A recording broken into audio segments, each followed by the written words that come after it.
Good evening, everybody, and welcome to Nerdrevolt number 55, the winner and still champion. I am your host, Brian Martinez, and I am joined by my good friends, Allison. Hello. Scott. Hey, that's me. That is you. Yes. There you are. Here I am. You're there. That's I where am you are. there. Max. Man of Steel was an awesome movie. Screw all y'all. And Hannah. Hello. And we have our special guest, Paolo. Am I saying that right, Paolo? And he's muted. Oh yeah, I was off for mute. No, it's okay. Oh, yeah, you got me right. Thank you. Thank you for having me. Yeah, no, thanks for coming on. All right, so we're gonna have a good amount of fun today. But before we get into the main topics, Allison wants to say a few very choice and important words. I just put her on the spotlight now. Yeah. The pressure is on. The pressure is real. Okay, yeah, no. So we're still doing our fundraiser, Feed the Badger. We recently went to South by Southwest, recorded the panel. Oi, that was the trip. I didn't actually go on the trip. It was our filmographer, Antonio, Karen, and Brian went on the trip. But it was quite an expedition to actually get that thing recorded. Antonio set up. The feed from the South by Southwest soundboard dropped. Then we later on found out, Antonio scrambled to get his lav mic to record it. But we later found out that South by Southwest, for whatever reason, even though they record all of their panels, may have not actually recorded that one. Just sort of forgot. It's just like that slid off the plate of their memory. So our record is maybe the only one of that frickin' panel. And I'm just thinking, my fucking God, thank God we got the money in to actually go and record that, otherwise it would have disappeared down the memory hole. And the media analysis or presentation of Gamergate would have reigned supreme, and we would have wouldn't have had a document to say, no, actually we had a nice calm discussion, nobody was harassed, at least not in a way that would, really qualify as harassment. The people on the panel might have brought up things that they weren't appreciative of. But it's good that we got that. Imagine if we hadn't. Anyway, we're still going to be going to Airplay 2 and recording that as well. So the Feed the Badger fundraiser is going to be covering Airplay 2 and also an event at Simon Fraser Men and Boys, Advocacy for Men and Boys, that they are titling She for He. And we're going to be discussing the role of women in the men's rights movement and the future of men and women. So please do support us in going to these events and recording them, because otherwise they sort of disappear and the only record left is the media record. And let's face it, they're not very friendly. So what I'm going to ask you here is if you don't feel comfortable donating to us, if you would send us a message, consider why, and tell us what we need to do to make you feel comfortable donating to these events. And you can send that to topic@badgerpod.com, because we're always open to criticism and improving what we need to do, what we need to cover, what we need to accomplish in order to make you feel like we're worth donating to. So send that to topic@badgerpod.com, and if you ask yourself that question, why am I not donating to Honey Badger Radio, and the answer is, you know what, I don't have I have no reason for not doing it, then please go to feedthebadger.com and throw a few of those things. What are they called? You mean shekels? Yeah, that'll do. That'll do. Give us your rupees. Yeah, go to Feed the Badger and do that. So, one of two things. Contemplate what you would need to do, what would need to happen for you to feel comfortable donating to us, and making sure that these events get covered, and send that answer to topic@badgerpod.com, and if you don't have any reason not to do it, then donate. Feedthebadger.com. All right, Brian, I'm done. All right. Good. Well, thank you, Allison. Why are you thanking me? For those words, because you took time out of your day and you weren't feeling well to get on the show and say a few things that you thought were important, and I want to thank you for it. Fight me. Fight you. Okay. Well, I think I'm deserving more of thanks for getting you to frickin' where did you go? I went to Austin, and I do Yes. thank you for that as well.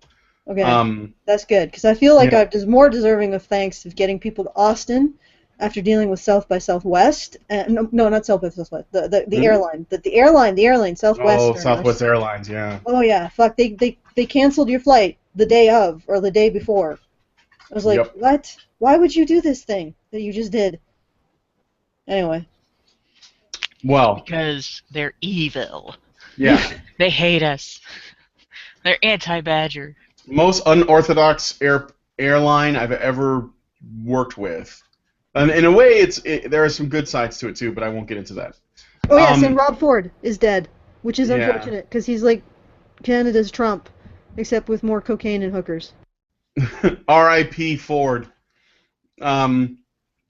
So yeah, with that, I guess we'll get into the first big topic, and it doesn't get any bigger than this, brother. So Max, why don't you tell us a little bit about what's going on with Hogan? So, just before I read a bit of a summary, I just want to let you guys all know one thing. You ever see that scene from the movie Scanners where the guy's head exploded? That's literally how I feel right now, so I'm probably just going to read this intro, get out my jubilation, and then let you guys talk, because I feel so sick. But anyways, in honor of Batman vs. Superman, I'm just going to read a little passage from The Dark Knight Returns in celebration of this wonderful news. And based on what I understand, this was the exchange between Nick Denton and Hulk Hogan right after the trial verdict was read. So bear with me here. I want you to remember, in all the years to come, in all your most private moments, I want you to remember the one man who beat you. God damn, this is the best news that we've had in a long goddamn time. I was just like kissing everybody in the street, walking home. Me and Brian were just like getting drunk on Skype. It was just absolute jubilation. Ladies and gentlemen, Gawker is going down the tubes, and I cannot be more elated. You know, it's like people are just wondering, you know, if this is actually going to be the thing that kills Gawker. Let me tell you this, okay? Denton, the leader of Gawker, and like the actual Gawker proper together are worth $200 million, right? Last year, it was the first time, I believe, in the company's history that they actually didn't make a profit.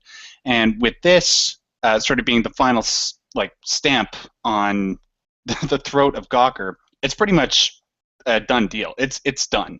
This is something that Gamergaters have been wanting to see for the last 2 years, some of us for even longer. Just because, you know, a lot of us, especially on this panel, have been wanting to see the downfall of this type of media come for a long time. So I guess what I'm just going to just put out to the panel is just, what was your reaction to it? Was it as absolutely glorious as mine was? Just feelings of absolute enlightenment, like you reached Zen or Valhalla? And also, do you think that when Gawker appeals, that they will actually be able to make the sentence lesser? Well, not sentence, but, you know, like the payout. So I am going to go puke. All right, Max. Well, thank you, and I hope that the puking feels like as relieving as this news about Gawker.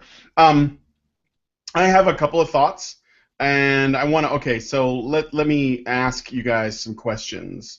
I think the first thing that comes to mind for me is, does this really mean the end for Gawker, like financially? Now, I saw an interview with Nick Denton where he said that Gawker does not have $100 million sitting in the bank, and Hogan is being awarded what I believe is about $140 something at this point, or 140 million, you know, plus. So. But Gawker can actually make an appeal, I believe, for a good chunk of it, and perhaps work something out. So they may be able to survive.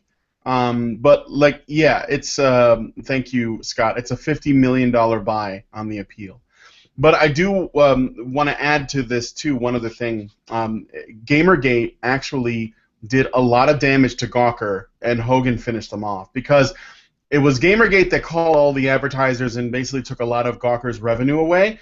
and then it was Hogan that finished the job. So in many ways, we also have Gamergate to thank because they were taking away a lot of the ad revenue. Imagine if Gamergate wasn't making those phone calls and wasn't like contacting all of those, all those advertisers. Gawker may have had enough money in the bank to actually settle with Hogan out of court or something of the like. But because they did, and Denton was essentially reporting 7 figures worth of financial loss, then it obviously put them ripe for the picking when Hulk Hogan decided to sue them for what they were trying to do to him.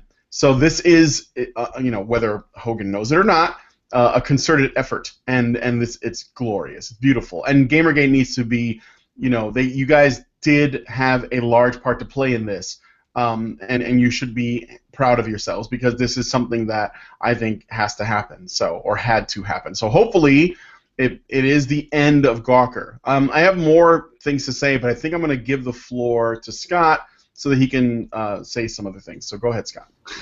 I have other things to say.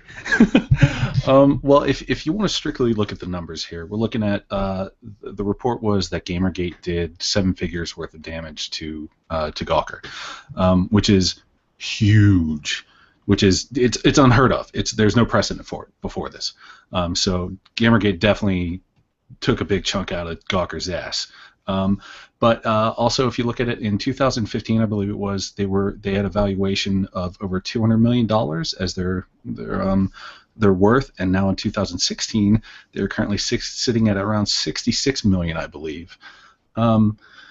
So I find it very, very unlikely that they're coming back from this. Not to mention the fact that Denton himself has to pay, the settlement was for $115,000 just from Gawker, and then Denton has to pay, I believe it's $25 million, and then AJ, what's his nuts, the other guy, was like $100,000 or something like that. So they're not coming back. I very, very seriously doubt that they're going to come back from this because, like you said, they have to put up $50 million to actually do the appeal, which I don't think they had that. I mean, I very seriously doubt they have that kind of money to put on the line. I mean, it's just like they're dead in the water at this point. But as far as I felt about it, I honestly, things have been so weird lately. Like the last 5 years especially, it's been like such a bizarre world kind of thing. It's like a Saturday Night Live skit of Trump running for president has basically come true. The world is fucking upside down at this point, and I honestly didn't think it was going to go this way. I was at the point where I was just like, it's been nearly 2 years now that we've been dealing with this crap, and just with the Gawker thing, with Gamergate and all this, and I thought, there's just no way this is going to turn out well. And when it did, I couldn't stop smiling for like 2 or 3 hours. I was sitting in TeamSpeak talking with a bunch of people, and we're just like, oh my God, this is real, right? I was blown away by it. I was like, wow, there is justice. And the great thing about this is like, I think the reason why the price is so high on this is I think the judge is really trying to set a precedent for what's going on here. And well, too bad for Denton and Gawker is they're being made an example of. So, and good, it's great. Because they've been doing slimy, disgusting shit for fucking like a decade now, and nobody's ever called them out on it until now. And so, yeah, it's like, I've said it before, fucking Hogan and Gamergate, the fucking greatest tag team in all of history. So the Mega Powers. Say it, man. Yeah. It's wonderful. I didn't expect it either. I just wanted to throw that in there. I didn't actually think Hogan was going to win, and I didn't think he was going to win that much. But go ahead, Hannah.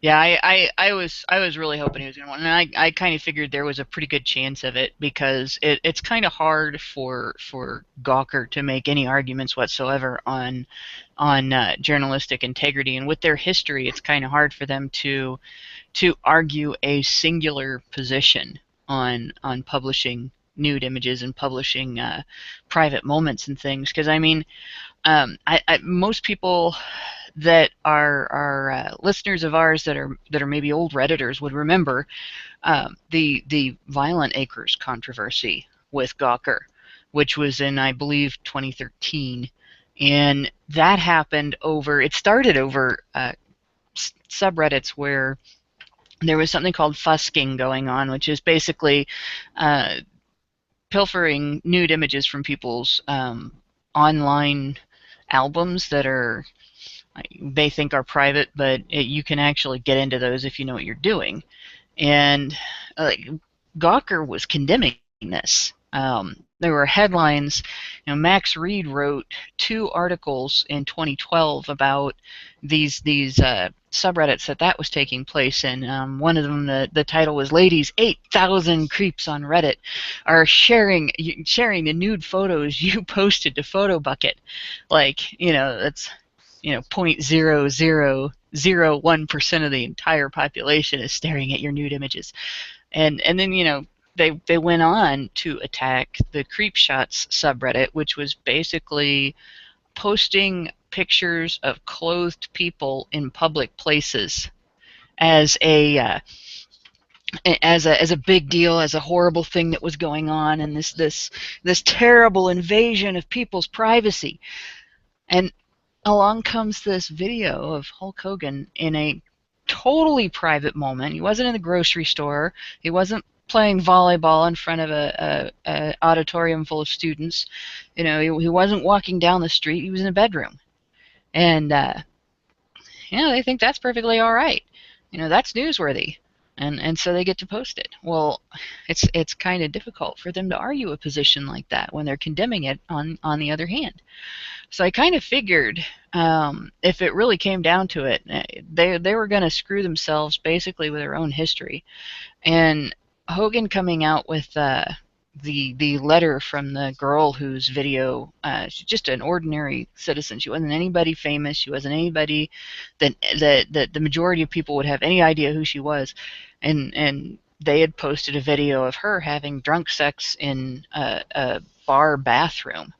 Pretty much shows that their standard has nothing to do with what's newsworthy. And just seeing that, I was pretty certain they'd screwed themselves as far as trying to make an ethical or moral argument. They don't have ethics. They don't have morals. So they didn't have an argument.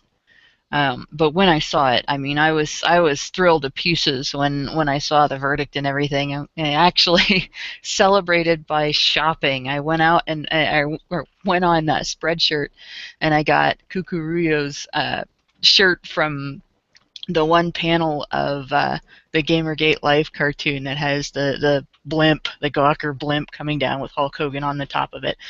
That was my reaction. I was like, I have to have a T-shirt to commemorate this, but I'm thrilled to pieces because this isn't journalism. It's not even. I barely would call them press because they're not really reporting on news.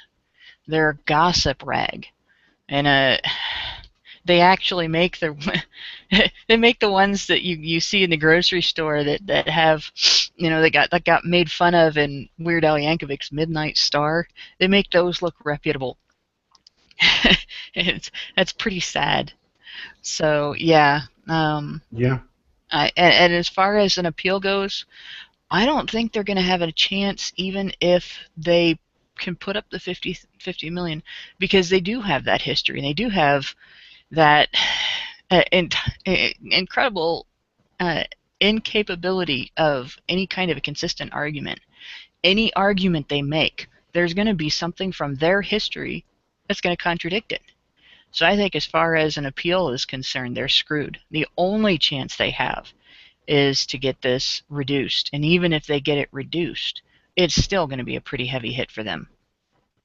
And on top of that, Hogan's not the only one suing Gawker. So they're not just dealing with that lawsuit. There's also a woman named Ashley Terrell, I think. I don't want to mispronounce. Who Gawker had broken agreement of confidentiality with her, and several unpaid interns that were supposed to get paid. They were essentially breaking the law, but not paying them.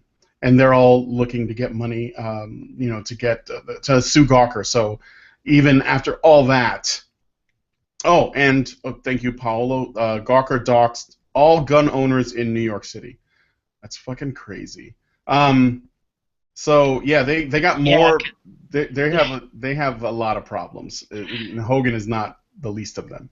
That last bit, it may seem small to a lot of people, but that's actually life-threatening, because when you start doxing people in the political arena like that, you are telling people who feel entitled to use violence as part of their political arguments, where people that they think are dangerous live. Yeah. And here's some other things I was just thinking. Okay. So it seems to me, the funny thing is about Hogan's case, could the fact that Hogan is male, because someone in the comments said it was an NC Clark, isn't Hogan a white male? Isn't it, and she was saying that obviously in jest, but could the fact that Hogan is a male be the reason that the media and many media consumers had little to no sympathy or curiosity about how the leak could have affected him? Would we have put up with Gawker's behavior if the person on the sex tape was China or Gina Carano or some other female celebrity instead of Hulk Hogan? Bear in mind that it is said that 2.5 million readers watched the Hogan sex tape after Gawker put it up. And to actually share a link directly to the sex tape in question is actually really unusual practice. Most of the time, when something leaks, they don't actually link you to the actual thing. They just say it's been leaked, like when the Paris Hilton thing came out and the Pamela Anderson thing came out and the Kim Kardashian thing came out. Those things were generally not linked directly to, but rather they would just said that this thing is out there. Even when the fappening happened, which we already know, Gawker, and specifically within Gawker, it was Jezebel that was talking about how wrong it was that the fappening occurred, especially because their goddess Jennifer Lawrence was among the people that were, I guess you could say victims of the fappening. But for whatever reason, Hogan is some special case, and I know that we all sympathize with him, and we all know that Gamergate was on their side and stuff. But I think that that's a bit. It's actually worth asking the question: why is it when it happens to a man, most people are generally less sympathetic. They don't care as much that he's being affected. They don't care about the fact that in the case of Hogan specifically, it wasn't like he made a tape and it happened to leak in the same way that Kim Kardashian's tapes did. He was actually not aware that he was being filmed when it happened, which is even more dastardly in many ways when you think about it. So I think, Max, you put your name in, so if you wanted to say something about that. Yeah, so are you basically asking why it is that when it happened to Hogan, people don't really seem to care? It was rhetorical for the most part. I think it has a lot to do with him being a man, but yeah, that's what I'm putting out there. It's something to think about, because it wouldn't have been a giant, like, $100 million lawsuit that was even worth contending, I think, if it was a woman. I think that would have been done one and done, really. Well, I can't really speak to the whole of society. I think that might be the business of Hannah and Allison. But I'll just speak about Gawker and sort of the people that read that site and also run that site. There's a long history of Gawker showing, I don't know if the word preferential is the right one, but like just different treatment when it comes to the way they cover sexual scandalous things in their stories. Like, for example, I did a video on this a couple days ago, just sort of discussing the Gawker aftermath, and I sort of went over a couple of examples from the past of them showing that type of treatment. You mentioned it yourself, Brian, the fappening.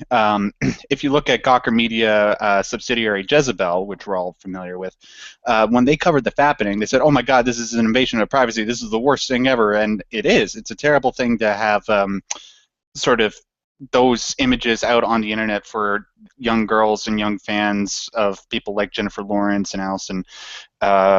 What's her name? The girl that was in the girl that was in Room and Scott Pilgrim versus the World.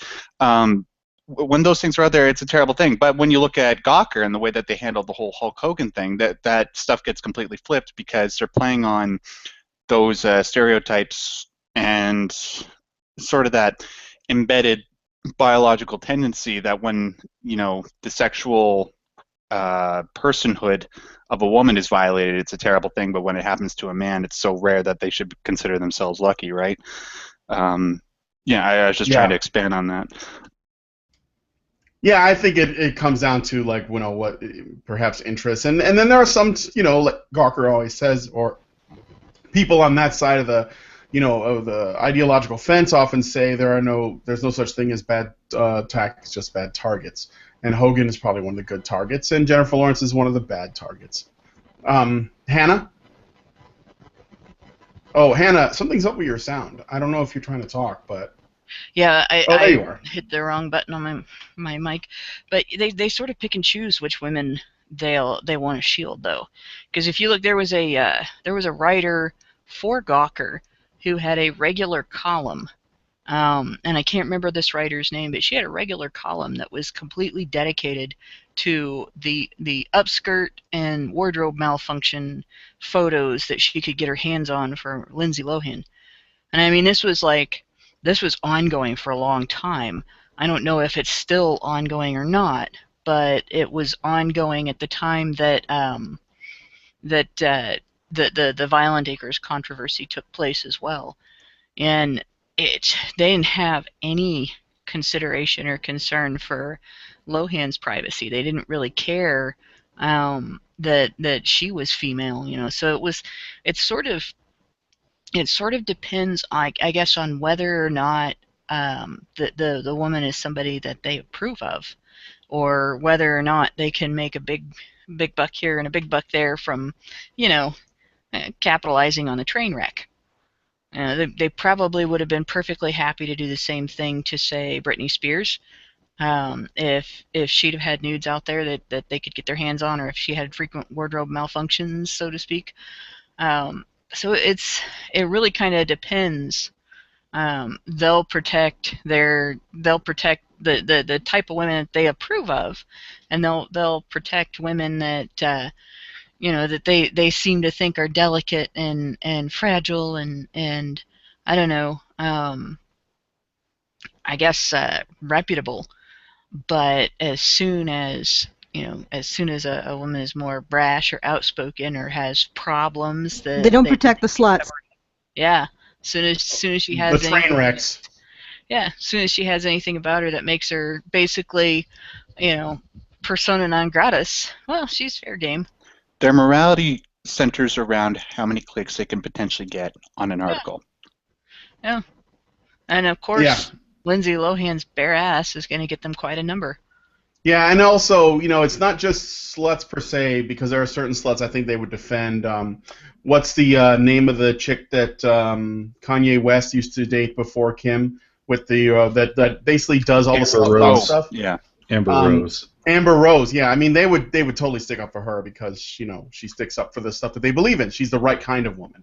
But like somebody who they don't agree with, or they would have a very difficult time defending, like Lindsay Lohan, they would rather just not bother because she's just such a to them just such a train wreck.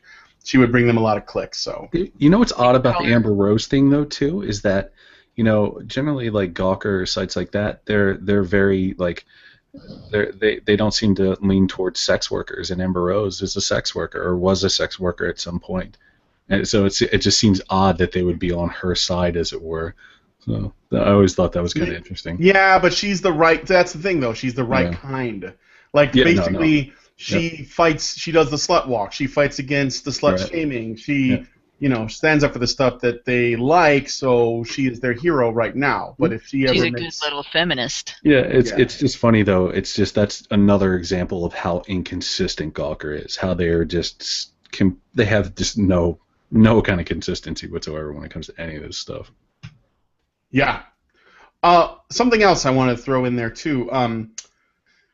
So if Gawker, this is probably going to sink them, but I know that while there's a pretty high chance that Gawker is not going to recover, it is entirely possible that Nick Denton and all the other people that work there, the Sam Biddles and the, I don't know, whoever the fuck else works at that company, is probably going to try to re-enter journalism in some regards, or they're going to try and rebuild something from the ashes. I think that because, you can take down the company, but their ideologies likely still hold strong. Do you think that that's something that we should definitely be aware of, because there's always that chance? I mean, what if, like, for example, when this happened with Gawker, there were other websites that were whining about what happened to Gawker as though it was some kind of breach of rights. Like, for example, there was a guy with Polygon that said, this is a shame, that Gamergate is enjoying watching the First Amendment, be destroyed. Was it Aegis? What was it? What was his name? Aegis? Or... I think so. Yeah, he was a guy with Polygon, right? Yeah, he's the editor of Polygon. That guy's a fucking tool. Oh, so, I mean, I guess my point is that I'm pretty sure that these people at Gawker, they may very well find work at other places that still hold those ideological beliefs. But I guess I just wanted to put that to you guys if you have any thoughts on it. So, Hannah? It's kind of hard for them to argue for free press when they've fought so hard to keep political speech from being free. And that's actually what both the freedom of speech part of the amendment and the free press part of the amendment were really about, was political speech, the ability to criticize your government, the ability to discuss political issues, the ability to come to conclusions without having to deal with a totalitarian state threatening you because you disagree with them, or without having your neighbors be able to use a totalitarian state to silence you because they disagree with you. And here we have people trying to exploit that amendment to support taking people's private moments and barfing them all over the public as though they're relevant to anybody. But they're the same people that don't want us to be able to criticize feminism openly. They're the same people that don't want there to ever be discussion as to whether or not affirmative action is still needed, or whether or not women should be subject to all of the same requirements that men are subject to in order to get the vote. These are the same people that would completely silence free speech and completely silence freedom of the press the moment they disagree with what's being said. So it's kind of hypocritical of them to start shouting free press and free speech now, and especially in the course of defending something that really doesn't fall under what the original meaning of those terms was for, as opposed to what they don't want it to mean, which is what it originally did mean. Scott? Yeah. It was Arthur Geis, by the way. He's the editor of Polygon. And the guy sucks, by the way, just like Sam Biddle. But something I think that everybody can kind of understand, it's this analogy that I kind of came up with. There's a difference between movies and film. If you want to talk about a movie, Michael Bay's Transformers, it's a movie. But say something like Full Metal Jacket is a film. This is the same kind of thing when they're trying to talk about journalism and what they do. What they do is not journalism. It is most certainly not fucking journalism. And I think the judge in the case really saw that, and it's that same kind of dynamic. There is shitty yellow journalism or yellow blogging or whatever you want to call it, and then there's actual journalism. And to try and make this argument that that the rights of journalism and the First Amendment, all this other sort of stuff is going to suffer because of this is ridiculous, because these are not even in the same ballpark. They're completely different sports. They're apples and oranges. They're whatever other analogy or whatever you want to use to describe it, but they're not even the same thing. They're not. You can't equate the one with the other. It just doesn't work. Yeah. Here's another, it wasn't just the Arthur Geis thing, which I know was going around, but here's another thing that was written. From Samantha Barbas, a law professor at the University of Buffalo, commenting on the $115 million verdict Hulk Hogan won against Gawker in an invasion of privacy case. And this was done, this one was, I believe, written over the weekend because it's still showing $115 million, so it was obviously before the punitive damages were awarded. And she says, and I quote, for a jury to say that a celebrity sex tape is not newsworthy represents a real shift in American free press law. And then the article that this is quoted from continues to write, ain't that the truth? It's hard to believe that a red-blooded American jury concluded that sex tapes are not a vital part of our media ecosystem. Maybe our nation really is going down the drain after 7 years of Obama's leadership. I don't even know what that means, but that's what they wrote. That's really sad. What does Obama have to do with this again? That doesn't. I don't know. That's a random thing I to know. throw in there. Yeah, that is Nothing. kind of Fucking nothing. Nothing at all. Oh my god. Oh, well, people are so dumb. Sorry, I digress. it's not just random. It's kind of ridiculous. Like, what he didn't even say anything about this situation. There was no Obama speech on the topic of Gawker and the sex tape. But the idea that they think it's going downhill because sex tapes are not newsworthy. There's something I wanted to read, and it's something I quoted in a previous post on the Honey Badger Brigade. The American Press Institute specifically defines journalism as the activity of gathering, assessing, creating, and presenting news and information. And the site goes on to cite the value of the information, which comes from a purpose of providing people with verified information they can use to make better decisions, as the factor which differentiates journalism from other forms of communication. So here we have, actual an actual authority on journalism defining journalism one way, and then we have these other people defining journalism as how far can we spread the smut. Throughout its description of the profession, the Institute continually stresses the value of presenting the public with verified, useful information. What the hell is useful about celebrity sex tapes? What decisions are we going to make because we saw, that Gawker had published this. I don't know how much of it they actually put on the site, but literally, what's that going to affect? Is that going to affect something in your life? What does it change? That's how you measure the value of whether or not something is newsworthy. That's how you measure the value of whether or not reporting on something is journalistic. If it's completely meaningless, and that was completely meaningless, there's really nothing of value to it.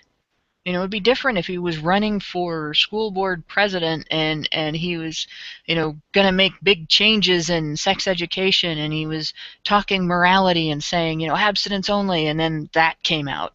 Or if he was a politician that was going to, try to promote legislation that was going to affect people's sexual freedoms, and then that came out. But as far as your decision-making process goes, no matter how famous he is, with respect to that, he's just some guy. He's nobody with respect to that. There's nothing related. So I don't know how they're calling this journalism. It's quite ridiculous. Yeah, no, it is ridiculous. I mean, they're reaching at this point because I think there are people in journalism, in certain parts of it, if not much of it, that don't like the precedent that this sets because it doesn't let them act in the way that they want. And so they're just being vocally butthurt about it. And that's why I'm thinking, I wonder how fast the people that, let's say, for the sake of argument, Gawker goes down in flames tomorrow. They have to close all their doors and everyone gets let go. I wonder how fast they'll get picked up by Huffington Post or Salon or some other media group because they like what Gawker is doing. Because while they are basically on par with the Inquirer and the Weekly World News with regards to their what they like to report on, they also have a political view that they stuff into everything that they talk about. And I think that places that are just as shady, like BuzzFeed and Mary Sue and stuff, will probably pick them up and use them to help grow their own companies. I don't know that these guys are going to be out of a job, especially Jezebel. I'm really happy to see Jezebel go, assuming that that's the fallout. But I have a feeling that the people working there and at other Gawker spaces, they're going to find work. They're going to be at IGN. They're going to be, unless there's some stigma that comes with having left that company. Well, I kind of wonder because I mean, you think about it. If they could get a place that's better than Gawker, why would they be at Gawker in the first place? Mm. You know, maybe BuzzFeed. Maybe they could go to BuzzFeed. Maybe they could go to the Mary Sue. Maybe even Vice. But I doubt that we'll see very many Gawker writers end up at some place like the Huffington Post, which is more of a establishment press. I doubt that we'll see anything that people would normally call the mainstream press, which is more establishment press, aside from the clickbait stuff. They'll probably go from Gawker, which is clickbait, to some other clickbait site. You know, and unless the Huffington Post sinks into the mire of clickbait, which they're kind of on their way to do that already, but if they sink faster, then maybe they'll end up with Gawker writers. But I have a feeling that they're gonna, look down their nose at them at this point. Well, let's hope. I mean, we'll see. I guess we'll see what happens, but that's just something that I'm thinking about. Let's see. Have we thoroughly leg dropped and pinned this topic? Paolo, you wanted to say something? Yes. Come on. You have to unmute yourself. Yeah, one thing I wanted to make double clear was that in the SPJ, when at Airplay, the SPJ also made it clear that the SPJ ethics code does not just simply apply to journalists as well. It applies to anybody in terms of broadcast power. They do not make a distinction between a blogger and a journalist in terms of the SPJ ethics code.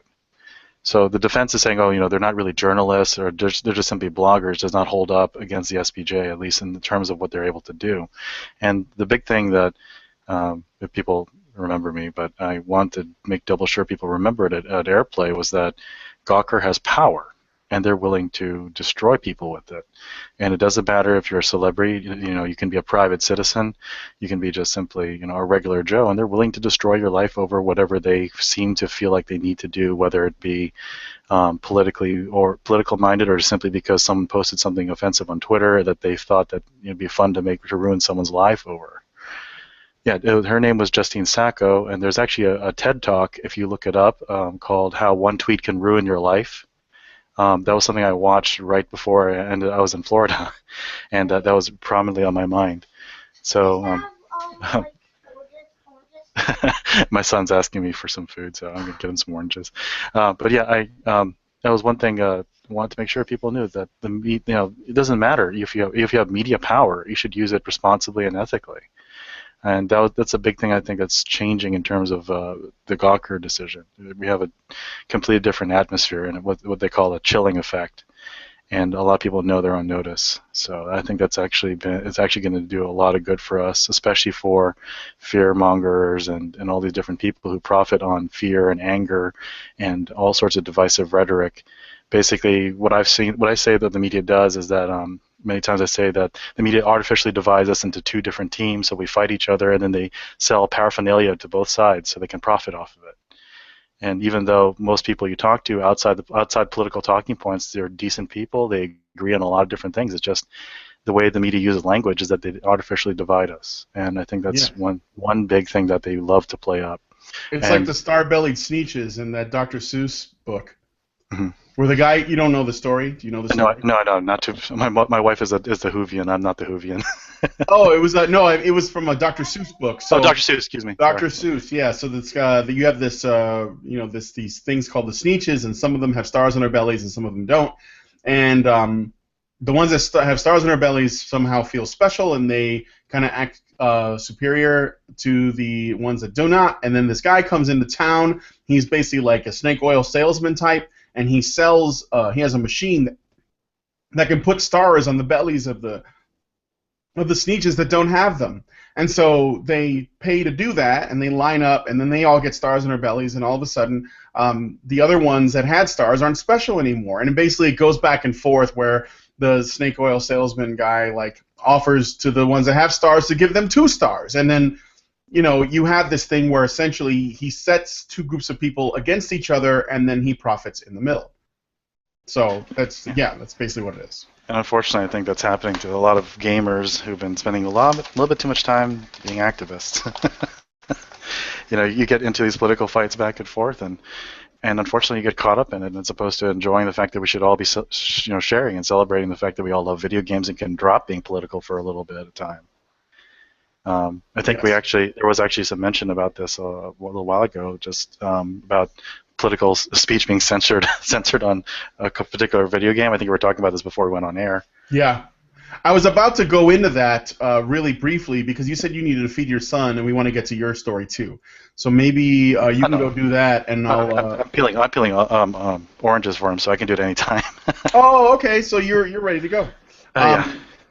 All right. Well, yeah. Why don't we go into your topic if you're want to do it now, and then Sure. We'll talk a little bit about the division afterwards. Okay.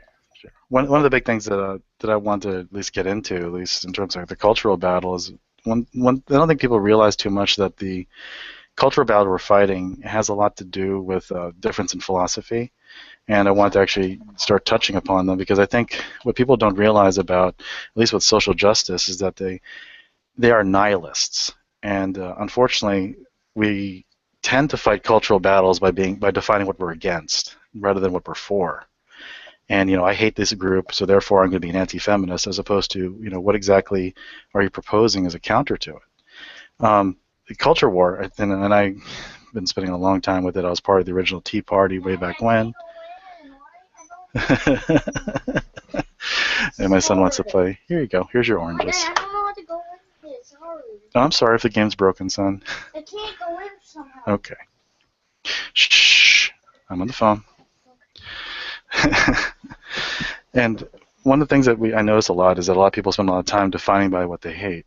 We hate, we say, well, we dislike feminists, or you say you're anti-MRA, or you're anti. And the basis for a lot of feminism is that it's based in critical theory. That is, it's based on criticism of culture as it exists, but it doesn't actually propose a real built solid culture. That's why you have all these different conflicting philosophies about sex positivism and negativism, and you have all these different debates inside. That doesn't really matter on their part. What matters on their part is the fact they're able to criticize an existing culture and tear it apart. It doesn't matter if you have an actual solution.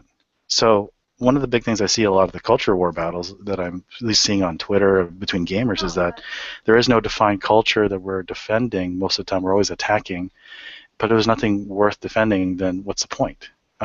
And that's one thing I think a lot of people need to get away from in terms of activism is, what are we defending as a culture? What are we about? And I think one of the insane points that I think that people are beginning to realize in terms of social justice, as I said, is nihilistic, is that it proposes no actual values. Supposedly, it tries to empower people. It tries to bring people up by saying we're empowering these people to do things in society. But what it does actually is that it lowers everything by common denominator. It lowers morality by common denominator, which is one of the things that have frightened a lot of people in terms of the culture war. A lot of SJWs we saw in the last few weeks have been, defend pedophilia, for example, and people are frightened by it. But people don't understand exactly where it's coming from. Why is it there? Why are so many people defending this in terms of people who are supposedly progressive, all of a sudden are defending all these really horrible things. So that's one of the things, it's really, unfortunately, a deep topic, but you have to realize that by being nihilistic and being lowest common denominator, you're going to go as far down as it goes. And that's unfortunately where we have to turn around and say, what exactly is a culture we're defending? What exactly are we trying to build? And to really go back to that, as opposed to simply attack, dislike, okay, this person I don't like, this tribalism that's going on, this person who's feminist I don't like. We go by personalities and by that kind of media sideshow that we see all the time. Oh, this personality did that, therefore I'm going to hate it. No, we have to define what our culture is. And one of the trickiest part is understanding the background of critical theory, and as I said, it goes down towards this path. Sorry if I'm ranting and going in circles because I have my kids with me at the same time, but that I think is the important part to understand. And that we need to spend more time building a culture as opposed to just simply attacking it in order for the feminists and other culture warriors to appreciate it. Am I making any sense to you guys? Yeah. Um, Hannah wants to say something, I think, but do you want to finish your thought? no, go ahead. I'd like to bounce off someone else right now because I'm. Well, I was gonna say if you still had more to it, I can wait. No, go right ahead. I'd love to bounce off your ideas too, All right. because I'm proposing a counter, but I need it's good to have a framework around it. Well, what I would start out with is you have to look at both at the history of both. Cause you've mentioned both the men's rights movement and anti-feminism, which are not exactly the same thing, but there's a lot of overlap, and it's sort of necessary overlap. And then also Gamergate, and you kind of have to look at the history of both. And the history of Gamergate in particular, I think a lot of people are unaware of the history because a lot of them came in either at or after the point of conspiracy, where the actual conflict that Gamergate stemmed from had been going on for years, and people just didn't realize it on a large scale simply because there wasn't a lot of overt discussion of it. But there's been a problem for a long time of one group of people coming into an existing culture and saying, for us to feel included, you have to change everything you're doing. And so one of the things that Gamergate has been about, that has been sort of an unspoken thing, where we've talked about the ethics in journalism, we've talked about basically the freedom to be yourself. But the freedom to be yourself has been sort of on the back burner because ethics in games journalism and ethics in business and ethics in contests and everything has been sort of the instrument, as well as the cause. You can actually do something about that. You can step forward and say, okay, we can make these changes. There needs to be these policies and things like that. Whereas it's a lot more difficult to fight a tide of people coming in and saying, well, you have to change everything about yourselves and everything that you do to make us feel comfortable being there. But for the longest time, even prior to conspiracy, it's been a fight for the right of people involved in various aspects of nerd culture to just be themselves and to do, to engage in their hobbies together the way they've been engaging in their hobbies together, even if somebody else comes in and wants to do something different. And it's not an objection to people doing things differently. It's not an objection to, you can have your feminist gaming group. You can create your feminist games or your social justice games. You just don't have the right to tell everybody else they have to support it or to partake in it, or that that's what they have to go for from now on, that they can't have their non-feminist and their non-social justice games. And it's been the same thing with the men's rights movement. The reason that a lot of the movement is anti-feminist is because the moment we have stepped forward and started agitating for change that is specific to recognizing and accommodating the human rights of men and boys, feminists put up a wall. You can't do that. You can't have that. This is wrong. It's misogynistic to expect fathers to have equal time with their children. It's misogynistic to expect that men who have experienced sexual violence would have the same protections and the same resources that women have. They don't deserve it, And this is what we're up against. So the reason that there's opposition to these groups isn't because we just see what they are and then we don't like them. It's because that in their own ways, they've started out by opposing us. They've started out by opposing our human rights. They've started out by opposing, our advocacy for the human rights of others, and that's what we've been reacting to. And as far as feminism being about culture, they still have to come up with an accurate description for culture. For the modern culture that we're in, and they haven't done that. No, They've got a wild conspiracy theory, and they base everything else that they do on that wild conspiracy theory. And unfortunately, although they have a perspective that they're coming from, as long as they adhere to that wild conspiracy theory, there is no realistic way to expect men's rights activists and anti-feminists to, I don't know, come to a consensus with them. You can't come to a consensus when your observations of the culture that you're in are so vastly different from the observations of the people that are opposing your activism. And I see that a lot of certain trends, they try to control language so that it makes it harder to discuss things. Certain things become trigger words, like if you discuss a corrupt business that is illegally using government funds, and then you say the word Planned Parenthood. One is clear cut that you're supposed to fix it. The other one all of a sudden becomes an identity politics thing because all of a sudden becomes personal. Those kind of issues are all over the place. And as you said, do they really need a theory? No, they just need something to criticize. And it's not only just simply gender studies; it's also racial studies of all sorts. It always comes down to, we don't need to have a culture. We just need to attack the culture that exists, and we don't even need a solution. We just have to destroy what's there.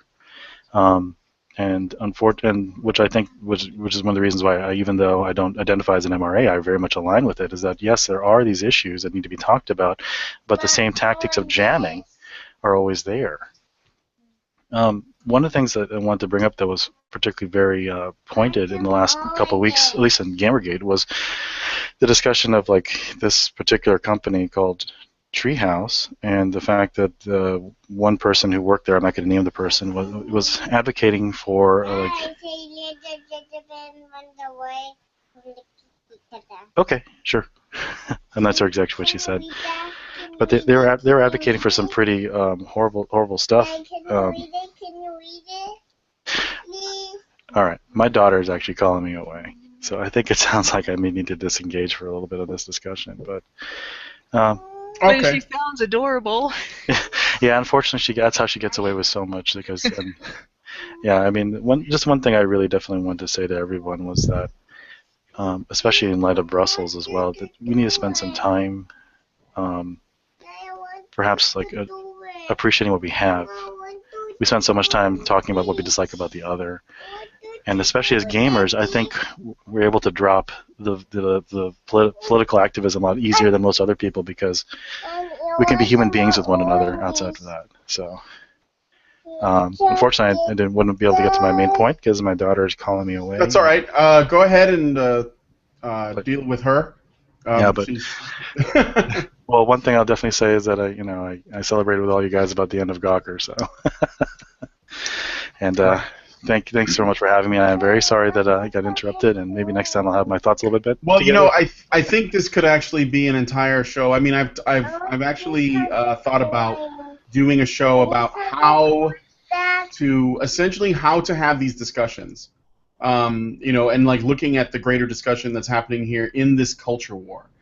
The one thing I want to add is that I think that in many ways, especially in Gamergate, there are people who are actually, most people within it are actually making their way. I don't want to talk about it as a collective, because I think that it is the opposite of that. We have basically a large group of individuals, and all of them have their individual beliefs and their individual priorities in terms of what they like, and that individualism is what made Gamergate so successful, because we didn't agree on everything, and there was a lot of infighting and people trying to decide why, what it should be Gamergate's goal and what's important. But the thing that unified everybody was essentially twofold. One was they just wanted to be left alone to play their games, and they were tired of authoritarian types telling them what kind of people they are, or people that they trusted in, which was basically their media, that they trusted to understand them and to be on their side, not siding with them.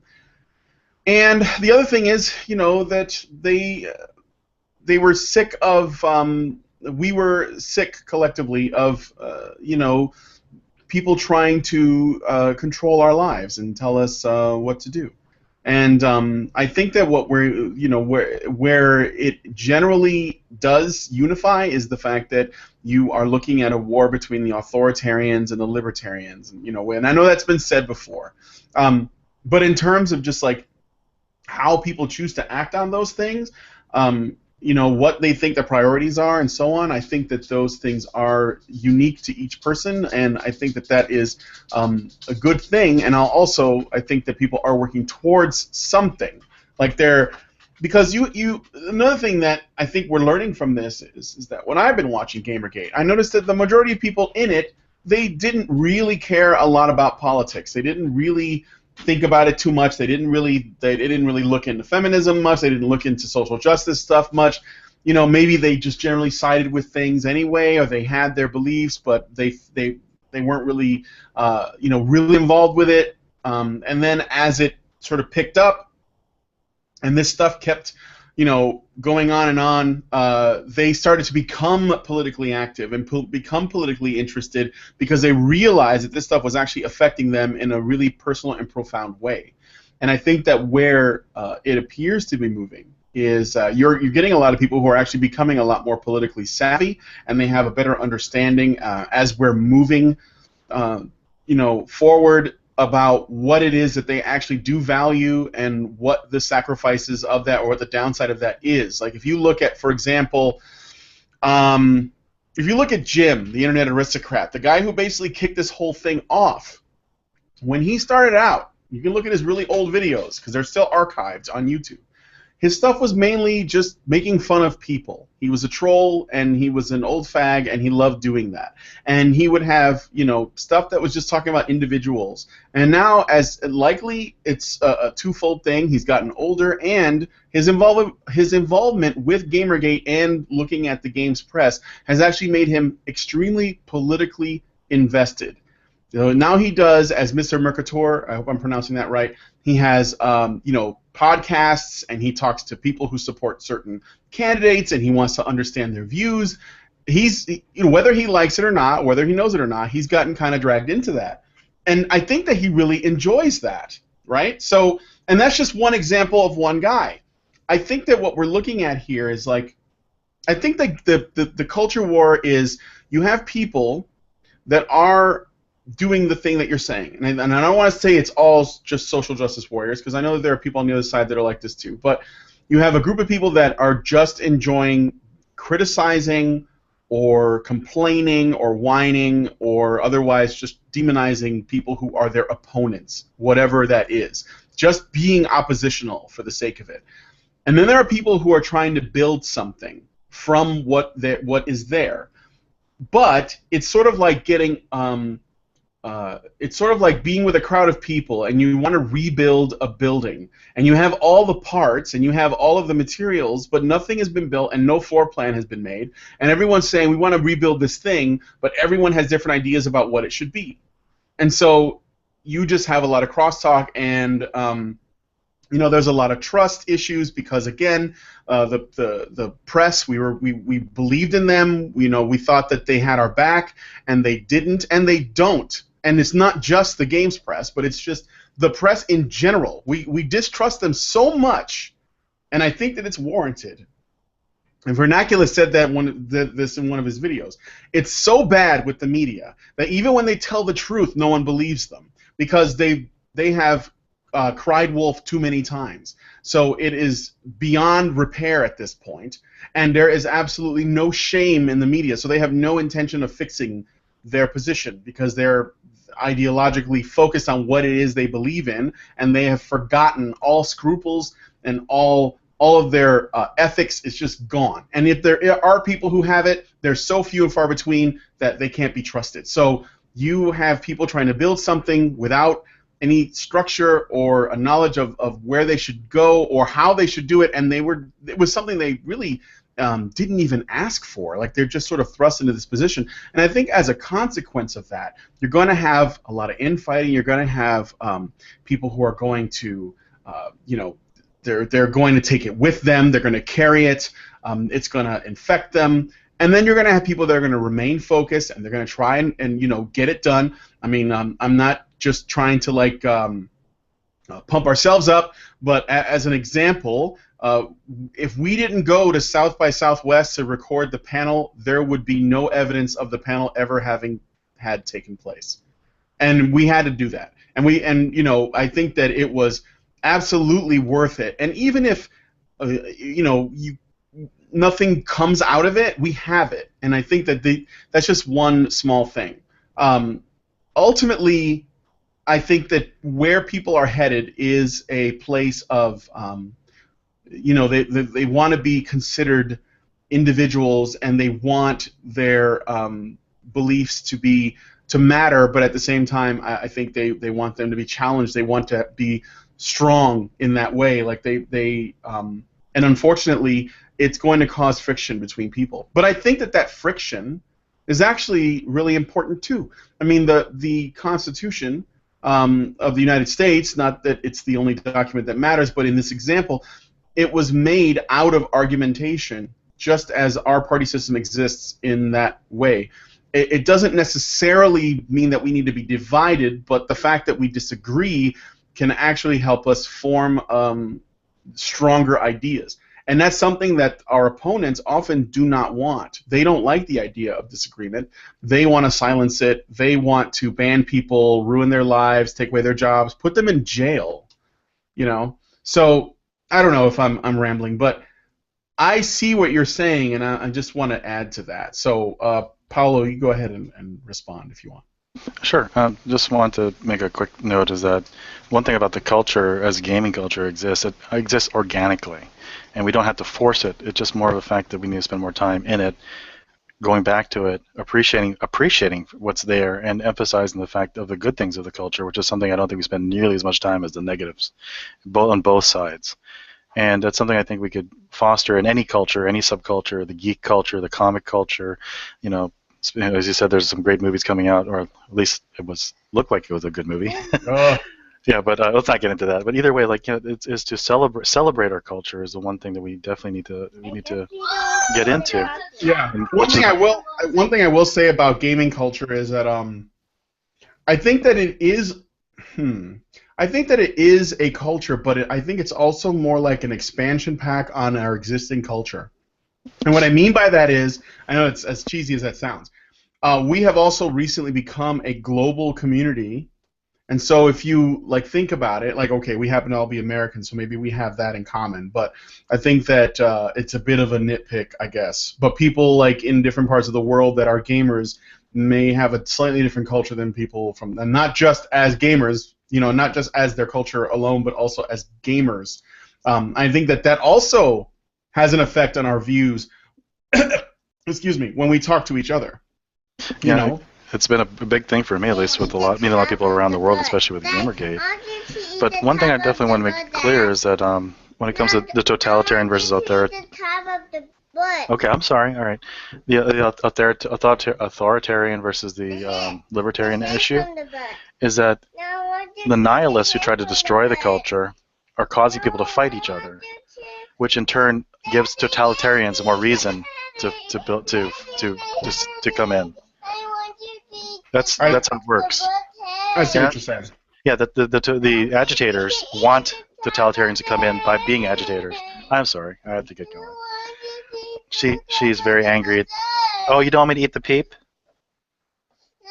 Okay. Oh, I'm sorry about the peep. Okay, I gotta get going. I'm eating a marshmallow peep and it's upsetting her.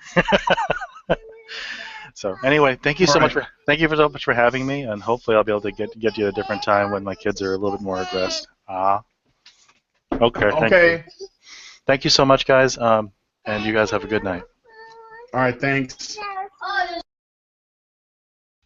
All right. Anyway, does anybody else have any thoughts about what we were talking about? You guys are all quiet now. Hannah? Scott? No. Sorry, I got distracted by his daughter. Well, I can point out what I typed into the chat. Is some of the stuff that he was talking about, basically having something to support rather than having something to tear down. It's something that I've been thinking about for a while, actually, was that both movements are to a point of growth and development where we're pretty much ready for next steps. Like the men's rights movement's been raising awareness of the issues for a long time, and we've been growing exponentially over the last few years. And Gamergate has affected a great deal of policy change and even legal change and established standards. Um, and we've gotten to the point where I'm not going to say that we've done everything that we can do in those areas, but there are things that we're capable of doing at this stage that when we were smaller or when we hadn't progressed this far, we wouldn't have had what we needed in order to achieve them.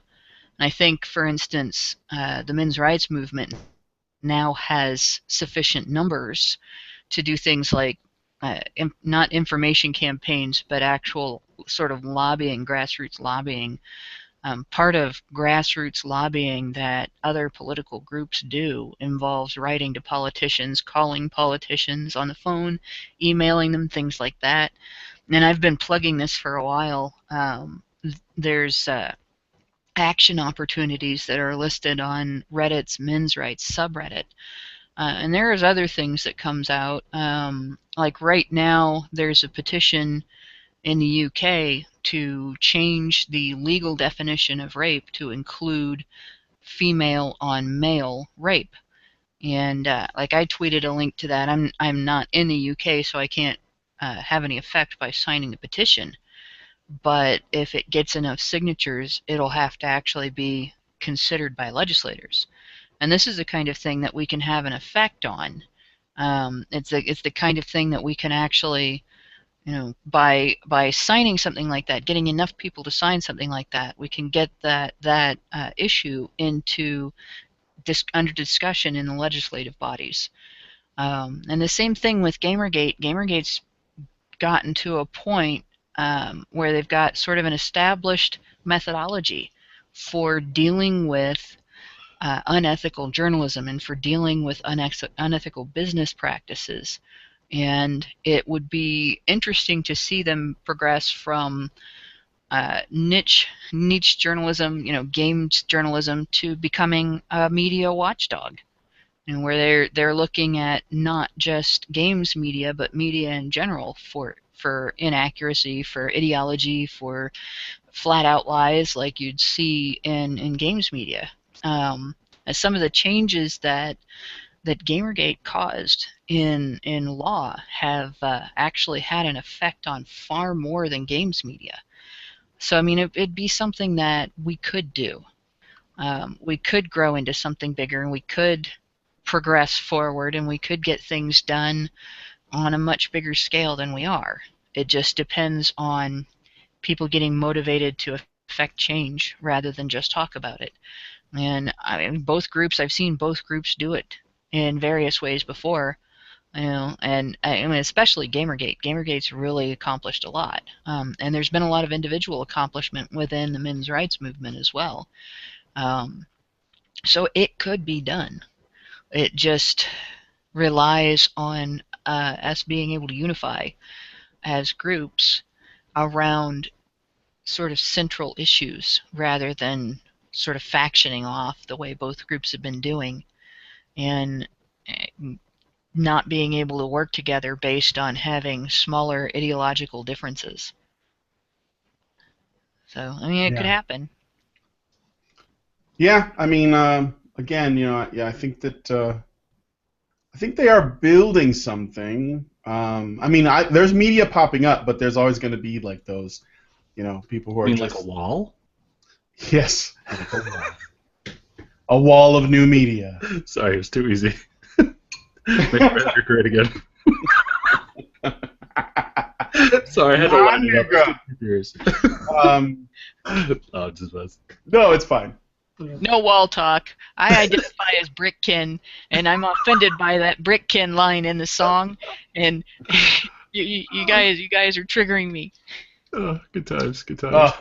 I understand that Pink Floyd is going to build it. Out of all of his child abuse and suffering. Oh, man. Or theirs. So anyways. Yeah. Yeah, I don't know. I think that could be a good topic to come back to when Paolo is able. The idea of, I don't know. Like, I like to look into the sort of mass psychology of the people involved, but also looking at solutions and where we can go from here. But I think that the people who really want to make things are either making things now or they're trying to. And as far as just sort of strengthening the gaming community, I agree that that's also important. My dog just came running in here like a fucking bat out of hell. Sound like Gregory Hines is running through your apartment. No. My dog is a tap dancer. I don't know if you knew. Yeah. It's professional. Nice. So anyway, damn it. Okay, so let's go on to the last little story. It's not really big, but I thought it was kind of interesting. And at first, I thought maybe it wasn't really worth bringing up, but when we talked a little bit about it before the chat, maybe before the show began, I think that actually it could be kind of interesting. So. The new game, or it's not really new, it's been a little while, right? Tom Clancy's The Division. A couple of weeks. Now? Couple of weeks now, I think. Yeah. Okay. And, so the new Tom Clancy game, The Division, came out, and I just was shown a video by someone on Facebook that showed that so I guess it's an online game. Yes. Right? And you can, is it like an MMO kind of thing? It is an MMO, yes. Oh. Yes, an online MMO. Based in the real world. It's pretty fucking good too, by the way.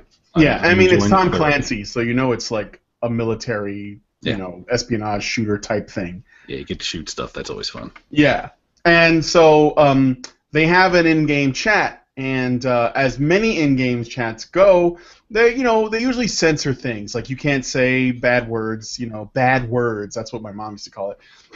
Because, I don't know, just to protect maybe some young person that might go online, I guess. Think of the children. Think of the children, bro. Think of the children. Which is kind of weird because, is the game M for mature? It's M-rated, yes. What the fuck? That doesn't even make sense. Okay, well, anyway. Let's pretend that I've been down this road many times. It doesn't make sense. It's never made sense. No, why? What kind of? That's so strange. Literally, you have a game that's adults can, it's made for adults to play. Yeah. And the language has to be controlled. But I'm sure that is there any spoken language in the game, like any voice acting? There is lots of nasty words, bad words. And they're saying bad words in the. Oh, fucking all the time. Okay. Fucking hell yeah, they are. That is really odd, but there is one thing that I think I could see them doing though. For example, if they were going to ban some words, maybe they would get rid of racial slurs, so that people couldn't just call each other whatever they wanted to online, right? I forgot that one. Dang it. Yeah, there is that one. Yep. Sorry, go ahead. No, it's okay. But amongst those, those kinds of words, nigger, cunt, faggot, thank you, Mega Nerd Zero, I forgot those words. Right. Thank you for reminding me. But aside from those, there's probably other words, I don't think you can say, motherfucker and shit like that. But one of the other words is also, you cannot put in the game's chat, is the word Gamergate as a compound word. You can't actually type Gamergate. If you do, it comes up as asterisks. You also can't type the word SJW. That will also come up as asterisks. Now, Brian. Yeah, what? May I jump in? Yes. Because you know what? I did a little science just a few minutes ago. Oh, in the actual game. You did. Go ahead. And I can tell you that apparently this is not true. Apparently, oh, really? I did. I went in local chat and I went in game-wide chat, world chat or whatever you want to call it. I typed in feminist, SJW, faggot, Gamergate, and Black Lives Matter. And I asked anybody if they could see this. And they're like, I was talking to somebody in the thing. He's like, yeah, I can see it. He's like, why? I was like, well, I'm doing an experiment. What did I write? And he's like, he fucking wrote it right back to me. And they could see it. So, no asterisks. All right. All of them came back. So the video is fake, guys. Or, well, I don't know if it's they changed it or something. Yeah. There might have been parental controls on that person's account, possibly. Okay. I don't know, but I literally just did 10 minutes ago while Paolo was talking. I was in there typing it in and checking it out. Yeah, and it absolutely worked. All right. Well, there you go. Next time, could you put in your credit card number and the expiration date? Yeah, there you go. I'm just curious. So, But yeah, so I guess it's not a thing. So if you see that video going around, it may be that there's like some parental control. Or wait, are there different versions like on different consoles? Oh, well, no, they would have had to have been on PC to be able to type in the chat. Like that's a PC specific thing. Is it? It could have been maybe a regional type thing, because that's another thing. Like I know in certain regions, like they have blocks on certain words and such. Like if you're in a different country, they might block certain things. But no, as far as I'm aware, Okay. there must have been something else going on. I think there was something else at play there, because I had somebody verify it to me what I typed, and they clearly saw everything without asterisks. So. All right. No, Go ahead, Hannah. NC Clark in the chat is saying it was just a prank. Oh, was it? Okay. Well, not surprising. It's possible that it was. Yeah. And the thing is, it's easy to doubt stuff like this, and it's easy to buy into stuff like this, because what we've seen in the past with other forms of censorship, and like this goes back to men's rights activism again. We've been aware in the movement for quite some time that there are certain websites getting censored, and there was a lot of discovery in the last few years that a lot of men's rights websites are getting censored by the parental controls for various, like, if you get online at a coffee shop, if you get online at a fast food place where you're getting free Wi-Fi and stuff, some of those places have a type of parental control that blocks it. The UK uses that same kind of parental control throughout, and there are certain men's rights websites that you just can't go to from the UK, from anywhere in the UK. Of course, there are areas that are more censored, like China is extremely censored. There are websites that we take for granted that you can't visit at all in China, like YouTube. So, I mean, this is something that we've been kind of more aware of happening for the last few years. So when we see something like this, that's our first impulse is to not necessarily doubt it, but to investigate and discuss it. Yeah. Allison, when you typed that block by UK, is that what you learned, or is that just the... No, there was I think Hannah covered it. It was parental there was some sort of parental filter in the UK, and it was blocking men's rights activist websites. Yeah, I cannot remember the name of the filter. There's actually a company that does this. I remember it starts with an O, but I cannot remember what it was. It was like Oxygen or something like that. That's probably not correct, but it's throughout the UK, and it's also used by businesses, a lot of businesses that provide internet service in public places. Because they where they don't want you to go. They don't want you visiting porn sites at, say, McDonald's. Where other people can see your computer. So they have to have some kind of controls. But a lot of these filters have been set up with, instead of just filtering out things that it's not okay for kids to see, they've started filtering politically as well. Well, yeah, the filter in the UK thing, that's a governmental thing, but you can opt out of it, though. But you have to be, I believe you have to be like over 18 or something like that. So it's not just like something that they mandated for like personal computers or something. They actually do it on the IPs have to do this kind of stuff. So yeah. All right, Allison, do you want to talk about Brussels? I don't know. I mean, it's messed up, man. Yeah. What can you say about it? It's messed up. It's messed up. Yeah. I'm going to wait until I have more information. But I think that this is just sort of like another in a long string of terrible events that happened. And my heart goes out, and I think I speak for everyone to say our hearts go out to all of the people who are victims of the attacks as well as their loved ones. And so I hope that you guys are all safe in Brussels. Yeah. Yeah. We good? Yeah, I think we're good. So, thanks for Scott. Thank you for doing the science and like confirming that shit, because we do have to do that, you know.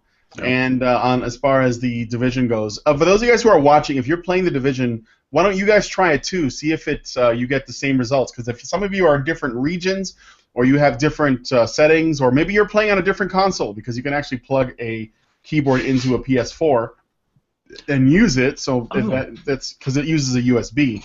Oh, so, I didn't even think. You know what? You may be able to do that then, huh? I hadn't even thought about that. And I don't know if the Xbox uses USBs, the Xbox One, so it might. Yeah, it does. It probably does, yeah, because you can they plug a keyboard into it. But I don't know if you can actually chat though with like the on-screen chat. I'm not sure. I think it's just like person to person through like messaging. So yeah. I don't know why you would. I mean, like when everybody's got headsets now, why would you do that? But well, when you're 12 and you just got beat, you gotta send somebody a message, tell them that you fucked their mom and that they're a faggot. So these are things that you have to do. This is gaming. So to be 12. Yep, when I was 12, right.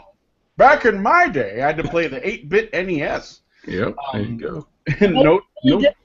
But it was really difficult to tell someone you were playing with that you fucked their mother. Well, you were sitting right next to them generally. You just punch him in the leg or something. At least that's what I did. And their mom was in the room. Yeah. She was the one you had to be afraid of. I mean, you couldn't do that. But what was that, Alison? Well, I was gonna say, I could do the final shilling. Yes, let's do that. Yes. All right, let's do that. Okay, so I have recalibrated the fundraiser downwards.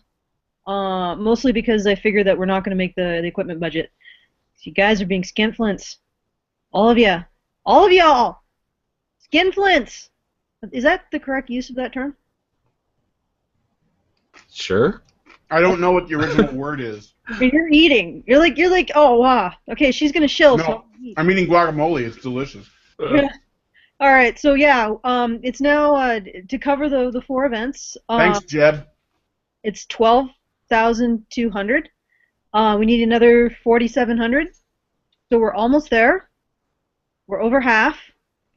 And we do need this is all going to just travel, production costs, and like I've said many of time, we need to cover these events, or they just fall down the memory hole, and nothing comes of them. This is the grind. This is just doing what needs to be done to archive these events and have a history that Gamergate and men's rights were not as they were presented by the media. So think of it sort of like what we're creating is a media leak, like WikiLeaks, except with media. All the stuff that they don't want people to see, we're making sure that it exists somewhere for people to actually see it at some point in time when they crack through the thin ice, fall underneath into the cold water below, which is us.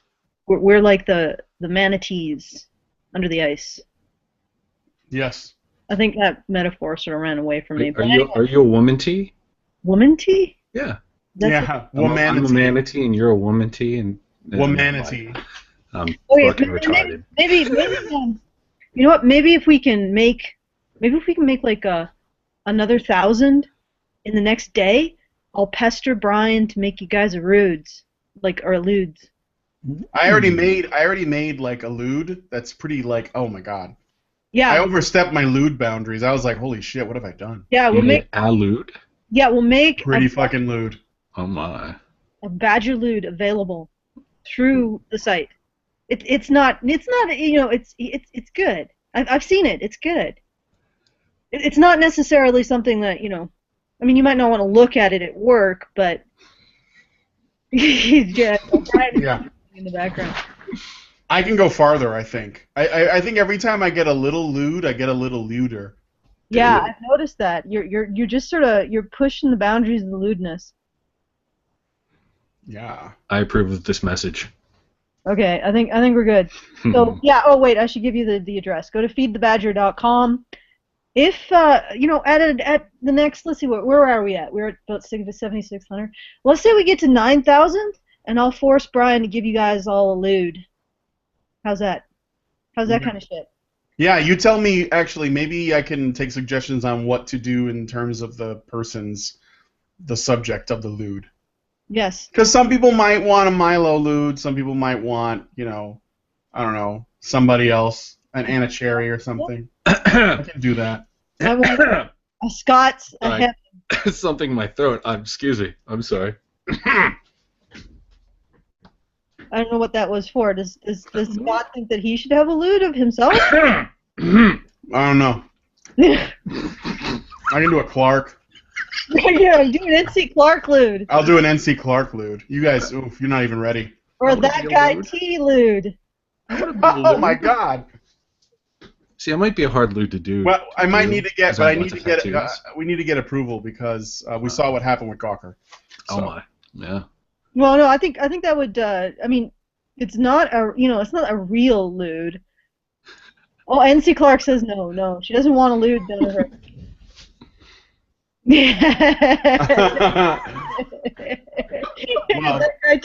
Stop. No lewds of NC Clark or that guy T. Oh, conspiracy has just upped the ante. NC Clark and that guy T. Uh-oh. Oh, no. Fanfic. All right. Oh, Dr. Gad Sadlu, challenge accepted. Oh dang. Okay. we should get out of here before people start throwing more suggestions in there. I'll be in my bunk. Well, while you're doing all of these, I want to see how you guys illustrate a prelude. Or quaalude. A quaalude. A thing there. How about an interlude? Oh. Ah. Now, What was that? if you do an interlude, that could really constitute porn. An interlude. Oh, you did a thing. Yeah. All right. We should close the show because we're like totally. The spaghetti is flowing. Yep. We're becoming diluted. Oh, you should do Oh, fuck. No. What? Do you want me to make a dude lewd? Oh, damn, I'm just getting ready to say that. Son of a bitch. I took it. I'm just getting ready to say that. Oh my gosh. I'm All so right. bad at this. Oh. I'll see you guys Saturday for an art stream, so maybe we can discuss it further then. Well, you could do a shrewd lewd. Oh yeah. There we go. A shrewd lewd. Shrewd, lewd, crude. A prude lewd. Dude. That might be that might be a little bit of oxymoron. Yeah. Could do a shrewd, crude dude-lude. This is going to a weird place. All right, this is it. We're done. Thanks, guys.